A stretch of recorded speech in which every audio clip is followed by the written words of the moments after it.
구독자 여러분 안녕하세요. 암호화폐 시장의 일정을 전해주는 유튜버 레오워크입니다. 오늘은 칠리즈의 하드포크 소식과 온도 파이낸스의 거래소 상장 소식, 마지막으로 비트코인의 가격적인 움직임에 대한 제 의견까지도 함께 전달을 해드리고자 합니다. 영상 끝까지 시청해주시고 도움이 되셨다면 구독과 좋아요도 부탁드리겠습니다. 영상 시작합니다. 매일 영상을 통해서 전달드리지 못하는 소식들에 대해서 텔레그램 방에서 공유를 해드리고 있습니다. 텔레그램 방 참여 방법은 영상 본문에 링크가 있으니 클릭하셔서 꼭 참여하시기를 바라겠습니다. 처음으로 소개할 코인은 칠리즈입니다. 칠리즈는 소시오스닷컴이라는 블록체인 기반의 스포츠 엔터테인먼트 플랫폼을 운영하고 있습니다. 소시오스닷컴은 블록체인 기술을 사용해서 전 세계의 스포츠 팀과 엔터테인먼트 및 팬을 연결해주고 강력한 상호작용을 하는 것을 목표로 하고 있습니다. 플랫폼의 주요 기능을 보면 엔터테인먼트는 플랫폼 내에서 팬 토큰을 발행할 수 있습니다. 팬 토큰을 보유할 경우 거버넌스를 통해서 클럽의 결정에 영향을 줄 수 있고 독점 콘텐츠도 제공받을 수가 있습니다. 칠리즈는 POSA 합의 알고리즘을 사용하는데 이는 POS와 DPoA의 장점을 결합해 만들어진 알고리즘입니다. 특징으로는 에너지 소비를 줄여서 효율을 높이고 합의 노드의 무작위 선택을 통해서 네트워크의 보안성을 높입니다. 또한 높은 TPS를 제공해서 확장성을 높일 수 있다는 장점을 가지고 있습니다. 칠리즈가 한국 시간으로 6월 17일 17시에 드래곤 8 하드포크 업데이트를 진행한다라는 소식입니다. 관련된 내용들 함께 살펴보도록 하겠습니다.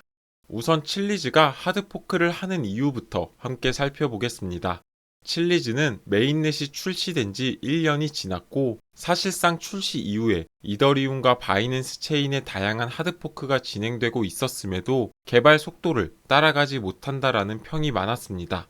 그래서 이번에 칠리즈는 이더리움과 바이낸스 체인의 변경 사항들에 대해서 평가하고 커뮤니티의 요구 사항을 반영하기로 결정했습니다. 그리고 자체 코드 베이스에 잘 맞도록 적용해서 네트워크를 안정적으로 유지하기 위한 업그레이드를 진행한다라고 이해하시면 좋을 것 같습니다. 그럼 칠리즈 하드포크로 인해서 변경되는 사항들에는 어떤 것들이 있는지 함께 살펴보겠습니다. 가장 큰 변경점은 최신 버전의 솔리디티 언어를 활용할 수 있게 됩니다. 지금까지 칠리즈는 솔리디티 0.8.19 버전을 사용하고 있었는데 이는 1년 전에 솔리디티 버전으로 개발자들의 활동에 큰 제약이 발생되곤 했습니다. 이번 하드포크로 개발자들은 최신 버전인 0.8.25 버전을 사용할 수 있게 되고 여기에는 옵코드와 프리컴파일의 기능이 제공이 될 예정입니다. 그리고 이번 하드포크에서 두 번째로 중요한 변경점이 EIP1559 기능을 도입한다라는 점입니다. EIP1559는 이더리움을 디플레이션 자산으로 만들어줄 수 있었던 획기적인 하드포크였습니다. 런던 하드포크라고도 불렸고 21년 8월에 이더리움 메인넷에 반영이 되었습니다. EIP1559는 이더리움의 가스 요금 모델을 개선하기 위해 도입된 제안으로 크게 세 가지의 주요 변경점이 있었습니다. 간단하게 설명을 드리면 블록 크기를 동적으로 조정함으로써 블록에 담을 수 있는 트랜잭션을 네트워크의 상황에 따라서 조정할 수 있게 됩니다. 그리고 고정 네트워크 비용의 베이스 피를 만들어서 가스비 예측을 용이하게 했습니다. 그리고 마지막으로 수수료 소각에 대한 부분이 가장 중요한데 검증인의 이익 중의 일부를 소각해서 이더리움을 디플레이션 자산으로 만들 수 있게 된 하드포크였습니다. 앞서 EIP1559의 개념에 대해서 간단하게 설명을 드렸고 칠리즈 체인에 있어서 EIP1559의 적용은 새로운 토크노믹스가 탄생됨을 의미합니다. 초기에 칠리즈는 기본적인 거래용 토큰으로 사용이 되었고 생태계 내에서는 거버넌스와 운영을 뒷받침하기 위해서 활용이 되었습니다.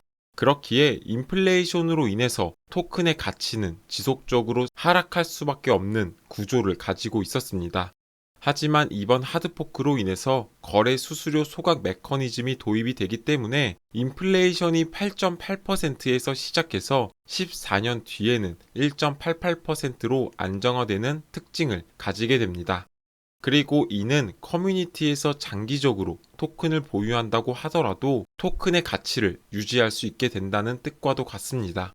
다음으로 칠리즈의 가격적인 움직임도 함께 살펴보도록 하겠습니다. 우선 일주일간의 차트를 보면 칠리즈는 16%가 하락한 모습을 확인할 수 있습니다. 현재로서는 거래량도 크게 유입이 되지 않았고 암호화폐 시장의 흐름과 동일하게 지속적으로 하락을 하고 있는 모습입니다.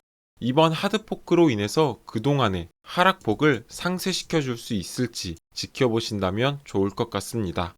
칠리즈 홀더분들께서는 이번 하드포크 일정 주의 깊게 살펴보시기를 바라겠습니다. 다음으로 소개할 코인은 온도 파이낸스입니다. 온도 파이낸스가 6월 18일 BTC 마켓 거래소에 상장이 될 예정입니다. BTC 마켓 거래소는 코인마켓캡 기준으로 100위에 랭크된 거래소입니다. 현재 업비트가 5위, 빗썸이 19위에 랭크가 되어 있기 때문에 BTC 마켓 거래소가 생각한 것만큼 큰 규모가 아니기에 큰 호재로 보기는 어렵습니다. 하지만 최근에 6월 14일 국내 최대 거래소인 업비트에 온도 파이낸스가 상장됐다라는 점을 주의해서 볼 필요가 있습니다.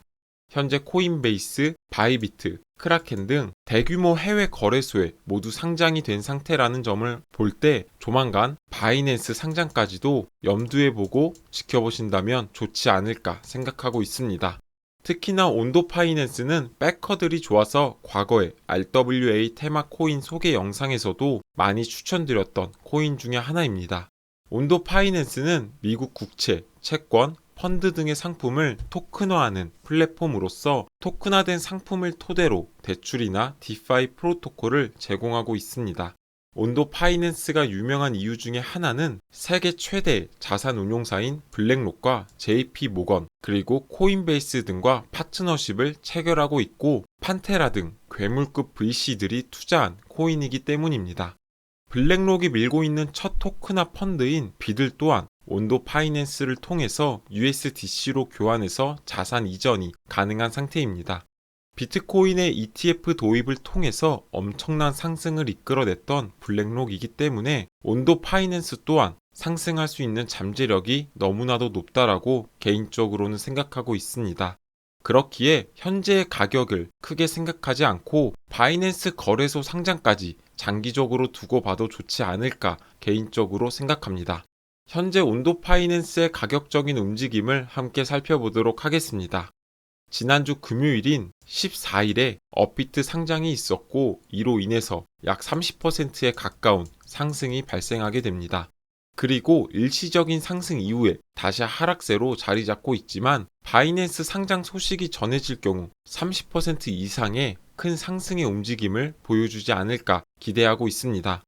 앞서서 온도 파이낸스를 바라보고 있는 제 관점도 참고하셔서 투자하시기를 바라겠습니다. 다음으로 소개할 코인은 비트코인입니다. 비트코인의 가격적인 움직임부터 먼저 살펴보면 현재 9,100만원 부근에서 횡보를 하고 있고 7일간 4.25%가 하락한 모습입니다. 이와 같은 하락의 움직임은 6월 13일에 발표된 FOMC의 영향이 컸다라고 볼 수 있습니다.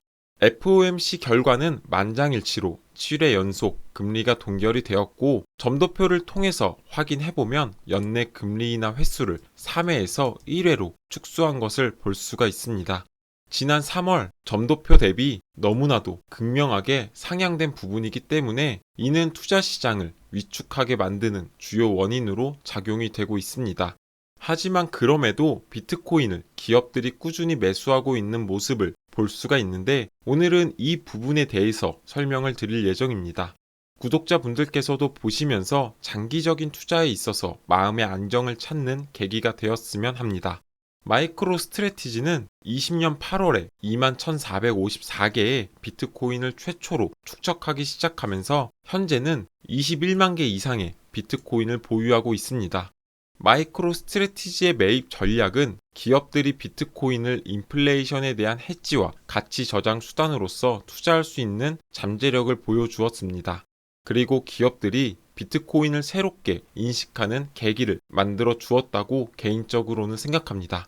그리고 최근에는 의료 솔루션 회사인 샘러 사이언티픽이 5월 28일에 비트코인을 매수했다라고 발표했습니다. 샘러는 현재 총 828개의 비트코인을 보유하고 있고 SEC에 제출한 S-3 신고서에는 1억 5천만 달러의 부채를 통해서 비트코인을 추가적으로 구매할 예정이라고 밝혔습니다.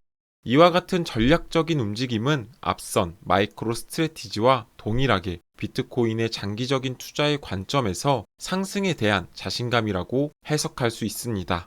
그리고 21년 초에 테슬라 또한 15억 달러 규모의 비트코인 구매를 발표했고, 이는 테슬라뿐만 아니라 비트코인의 가격적인 움직임에 있어서도 엄청난 변화를 불러일으켰습니다.